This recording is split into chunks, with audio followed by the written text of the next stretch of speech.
बिहार विधानसभा निवडणुकीचा निकाल काल जाहीर झाला. निवडणुकीपूर्वी विरोधी पक्षांनी ज्या प्रमाणे रान तापवलं होतं ते पाहता निवडणूक अटीतटीची होईल अशी अपेक्षा होती. मात्र काल निवडणुकीचा निकाल जाहीर झाला आणि विरोधकांचं पाणीपत झाल्याचं समोर आलं. बिहार विधानसभेच्या 243 जागांपैकी तब्बल 202 जागांवर एनडीएनं विजय मिळवलाय, तर विरोधकांच्या महागठबंधनला फक्त 35 जागांवर विजय मिळवता आला. या निवडणुकीत तब्बल 89 जागांवर विजय मिळवत भाजप सर्वात मोठा पक्ष ठरला. त्याखालोखाल नितीश कुमार यांचा जनता दल युनायटेड 85 जागांवर विजय मिळवत दुसऱ्या क्रमांकाचा मोठा पक्ष ठरला. तर चिराग पासवान यांच्या लोक जनशक्ती पार्टी रामविलास पक्षानं 19 जागांवर यश मिळवलंय. इकडे महागठबंधनची पुरती धुळधाण उडाली.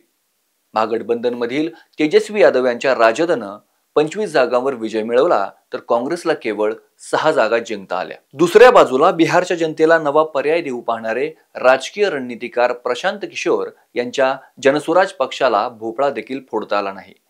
विशेष म्हणजे ओबीसींच्या एमआयएम पक्षानं बिहारमध्ये 5 जागांवर विजय मिळवलाय. एकंदरीतच निवडणुकीच्या निकालाची चर्चा झाली नसती तरच नवल. बिहार विधानसभा निवडणुकीच्या निकालांशी संबंधित अनेक गोष्टींची सध्या चर्चा होतीये. राजकीय विश्लेषक आणि राजकीय जाणकार तसेच नेते आपापल्या परीनं या निकालाचं विश्लेषण करताना पाहायला मिळतात. आज ज्येष्ठ नेते शरद पवार यांनी देखील निवडणुकीच्या निकालांवर भाष्य केलंय.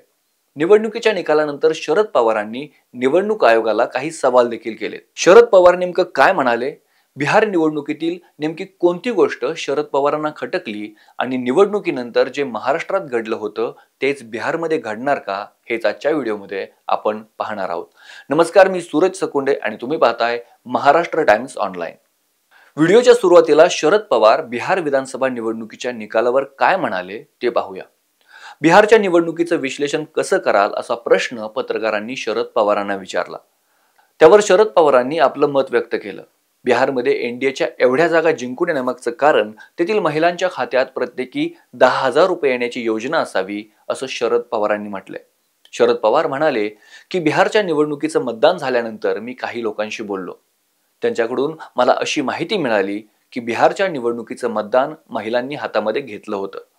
एक अशी शंका होती, ज्या अर्थी महिलांनी एवढ्या मोठ्या प्रमाणात मतदानात सहभाग घेतला याचा अर्थ महिलांना त्यांच्या खात्यात 10,000 रुपये देण्याच्या योजनेचा हा परिणाम असावा, असं शरद पवार यांनी म्हटलंय.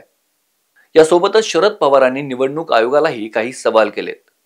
महाराष्ट्रात देखील निवडणुकीच्या आधी अधिकृत पैसे वाटले म्हणजे प्रत्येक मताला पैसे देतात तसं नाही, तर सरकारच्या वतीनं योजनेच्या माध्यमातून पैसे दिले गेले, म्हणजेच लाडकी बहीण योजना. आता प्रश्न असा आहे की यापुढील निवडणुकीत ज्यांच्या हातात सत्ता आहे त्यांनी मतदानाच्या आधी अशा प्रकारे पैशाचं वाटप करून निवडणुकीला सामोरं जाण्याची भूमिका घेतली तर निवडणुकीच्या प्रक्रियेवरील लोकांच्या विश्वासाला धक्का बसेल.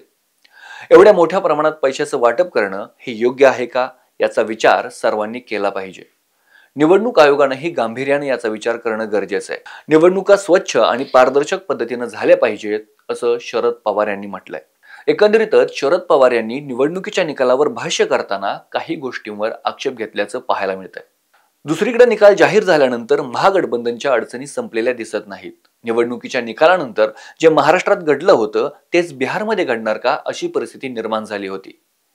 महाराष्ट्रात विधानसभेच्या 288 जागांपैकी 234 विधानसभा मतदारसंघात महायुतीनं विजय मिळवलेला होता. त्यामध्ये भाजपनं सर्वाधिक 132 जागा, शिंदे सेनेनं 57 आणि राष्ट्रवादी काँग्रेसनं 41 जागांवर विजय मिळवलेला होता. दुसरीकडे महाविकास आघाडीचं पुरतं पाणीपत झाल्याचं पाहायला मिळालं. महाविकास आघाडीतील ठाकरे गटाला 20, काँग्रेसला 16 आणि शरद पवार गटाला 10 जागांवर विजय मिळवता आला. सत्तेच्या अपेक्षेनं मैदानात उतरलेल्या विरोधी पक्षांना सत्ता तर सोडा पण विरोधी पक्षनेतेपदही मिळवता आलं नव्हतं. तशीच अवस्था बिहारमधील महागठबंधनची होतीये का हे पाहावं लागणार आहे. महागठबंधनमध्ये सर्वाधिक जागा तेजस्वी यादव यांच्या राष्ट्रीय जनता दलानं जिंकल्यात. नियमानुसार विरोधी पक्षनेतेपद मिळवण्यासाठी विधानसभेच्या एकूण 243 जागांपैकी 10% जागांवर म्हणजेच 25 विधानसभा मतदारसंघांवर विजय मिळवणं आवश्यक आहे. राजदनं 27 जागांवर विजय मिळवलाय. त्यानुसार राजदला विरोधी पक्षनेतेपद मिळणं अपेक्षित आहे. आता ते कधी आणि कुणाला मिळणार ते पाहावं लागेल. बाकी या निवडणुकीमध्ये वाढलेल्या मतदारांची संख्या, वाढलेलं मतदान याही गोष्टी चर्चेत राहिल्या. परंतु महाराष्ट्राप्रमाणे बिहारमध्येही महिला आणि तरुण मतदारच निवडणुकीच्या केंद्रस्थानी राहिल्याचं राजकीय विश्लेषक सांगतात. राहुल गांधींनी उचलून धरलेला वोट चोरीचा मुद्दा या निवडणुकीत मागे पडल्याचंही दिसून आलं. बाकी बिहार निवडणुकीतील एनडीएच्या विजयाबद्दल तुम्हाला काय वाटतं? शरद पवार यांनी मांडलेली भूमिका तुम्हाला योग्य वाटते का?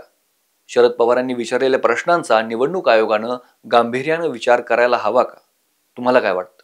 तुमची मतं आम्हाला कमेंट करून नक्की सांगा. व्हिडिओ आवडला असेल तर शेअर करा आणि महाराष्ट्र टाइम्सच्या YouTube चॅनेलला सबस्क्राईब करायला विसरू नका. धन्यवाद.